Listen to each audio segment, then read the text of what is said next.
Mustafabad seat से 5 मुस्लिम उम्मीदवार मैदान में उतर गए, जिसका खामियाजा सीधे तौर पर आम आदमी पार्टी के नेता को उठाना पड़ा।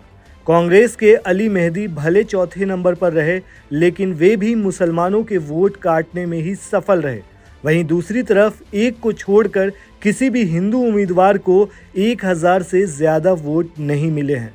मतलब मुसलमानों के वोट पूरी तरह से इस सीट पर बट गए और इसमें अहम भूमिका निभाई ओवैसी ने। दरअसल इस तरह की बातें अब सोशल मीडिया पर वायरल हो रही हैं। दिल्ली के चुनाव परिणाम में सबसे ज्यादा किसी विधानसभा सीट की चर्चा है तो वो है मुस्तफाबाद। मुस्तफाबाद सीट की गिनती दिल्ली के टॉप 5 मुस्लिम इलाकों में होती है। वहीं यहां से ओवैसी की पार्टी ने ताहिर हुसैन को टिकट दिया था। वहीं आम आदमी पार्टी ने आदिल अहमद को टिकट दिया था और कांग्रेस से अली मेहदी मैदान में थे। लेकिन ये सभी नेता इस सीट से हार चुके हैं। इस सीट से बीजेपी के मोहन सिंह बिष्ट की जीत हो चुकी है।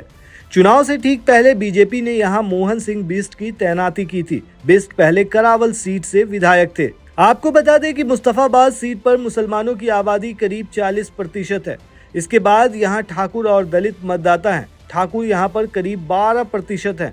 इसके अलावा दलित 10% के आसपास हैं। कुल मिलाकर देखा जाए तो मुस्तफाबाद सीट पर 40% मुसलमान होने की वजह से इस सीट पर मुस्लिम नेता का आना तय माना जा रहा था, लेकिन इस बार मामला पूरी तरह से बदल गया।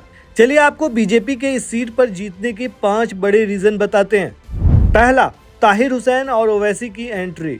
दरअसल मुस्तफाबाद सीट से आम आदमी पार्टी ने आदिल अहमद को उम्मीदवार बनाया था। आदिल पूर्व विधायक हसन अहमद के बेटे हैं। आखिरी वक्त में असदुद्दीन ओवैसी ने यहां से ताहिर हुसैन को उतार दिया। ताहिर दिल्ली के दंगों के आरोपी हैं। पर्चा दाखिल करने के बाद ताहिर प्रचार करने की इजाजत लेकर सुप्रीम कोर्ट पहुंच गए। सुप्रीम कोर्ट से इजाजत मिली तो वो मैदान में उतर गए। ताहिर के मैदान में उतरने से पूरा चुनाव हिंदू वर्सेस मुस्लिम हो गया, जिसका फायदा बीजेपी को मिला और ये मुस्लिम सीट गंवा दी और ये सीट बीजेपी को चली गई, यानी कि मुसलमान नेता यहाँ से हार गए। दूसरा पॉइंट, उम्मीदवार के सिलेक्शन में सावधानी। मुस्तफाबाद सीट से जगदीश प्रधान बीजेपी के प्रबल दावेदार थे, लेकिन आखिरी वक्त में बीजेपी ने यहां से मोहन सिंह बिष्ट को मैदान में उतारा। बिष्ट करावल नगर से विधायक थे, जिनकी सीट हिंदू नेता कपिल मिश्रा को दे दी गई। बिष्ट का नेटवर्क मुस्तफाबाद सीट पर मजबूत रहा है। बिष्ट की छवि सामान्य और जमीनी नेता की है, जिसका फायदा चुनाव में बीजेपी को मिला और आप इसी से अंदाजा लगा सकते हैं कि किसी भी दूसरे हिंदू उम्मीदवार को यहां से 1000 से ज्यादा वोट नहीं मिले। अब तीसरा पॉइंट, 5 मुस्लिम उम्मीदवार मैदान में उतरे। दरअसल मुस्तफाबाद सीट से 5 मुस्लिम उम्मीदवार मैदान में उतर गए, जिसका खामियाजा सीधे तौर पर आम आदमी पार्टी को उठाना पड़ा। कांग्रेस के अली मेहदी भले चौथे नंबर पर रहे, लेकिन वो भी मुसलमानों के वोट काटने में ही सफल रहे। अब चौथा point, door to door campaign पर फोकस। बीजेपी ने यहाँ डोर टू डोर कैंपेन पर फोकस किया। पूर्व केंद्रीय मंत्री अनुराग ठाकुर यहाँ मोर्चा संभाल रहे थे।